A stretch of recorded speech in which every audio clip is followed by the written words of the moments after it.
Turma, questão 1, ela diz o seguinte: represente com uma expressão algébrica. E aí no item A, nos pede para representar o dobro de um número. Aí temos 2x, ou seja, duas vezes um determinado número que nós não sabemos qual é. Na expressão algébrica, nós chamamos, quando tem um número e uma letra junto, de termo algébrico. Nesse termo algébrico, o número representa a parte numérica e é o que nós chamamos de coeficiente. A letra é o que nós chamamos de parte literal. Ela é uma variável, porque ela pode assumir qualquer valor. É muito importante lembrar disso para que no futuro você saiba diferenciar a variável da incógnita. Já no item B, nos pede para escrever o triplo de um número. Quando eu tenho o triplo de qualquer coisa, pessoal, é porque eu multipliquei por 3. 3 vezes y, 3 vezes z, 3 vezes k, 3 vezes alguma coisa. E aí lembrando que na expressão algébrica eu não preciso do sinal de multiplicação. Quando eu estiver escrevendo uma letra e um número, eu posso escrever 3y. Já no item C, a metade de um número é a dividido por 2.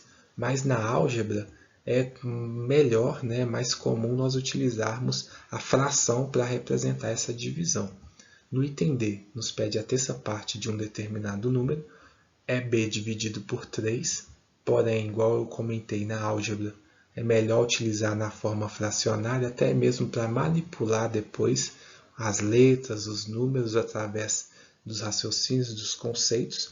E no item E, nos pede 3/5 de um número.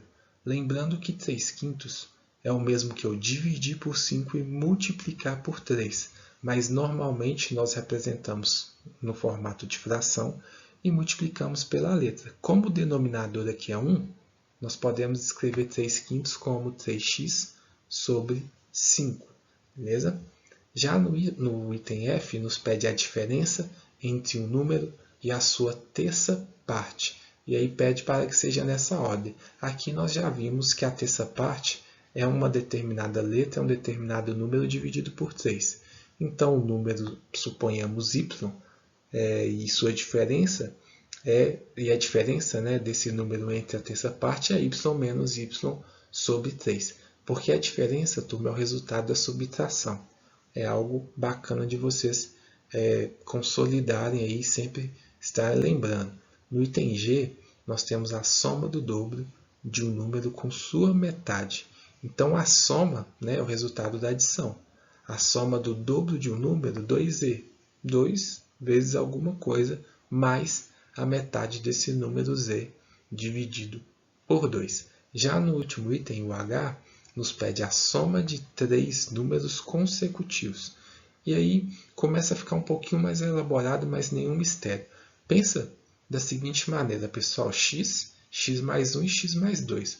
Porque quando nós temos 3 números consecutivos, a diferença entre eles é que no número à direita está somando 1 e no terceiro número está somando 2. Exemplo: se você tem 1, 2, 2 não é 1 mais 1 e 3 não é 1 mais 2, então você tem 1, 2, 3.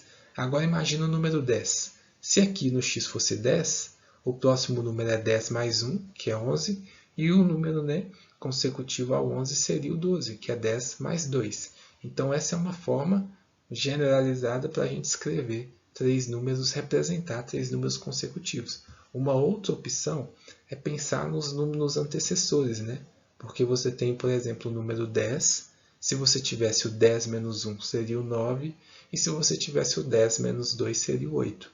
Então, se você escrever x menos 2 mais x menos 1 mais x, também é uma forma de representar números consecutivos com uma expressão algébrica.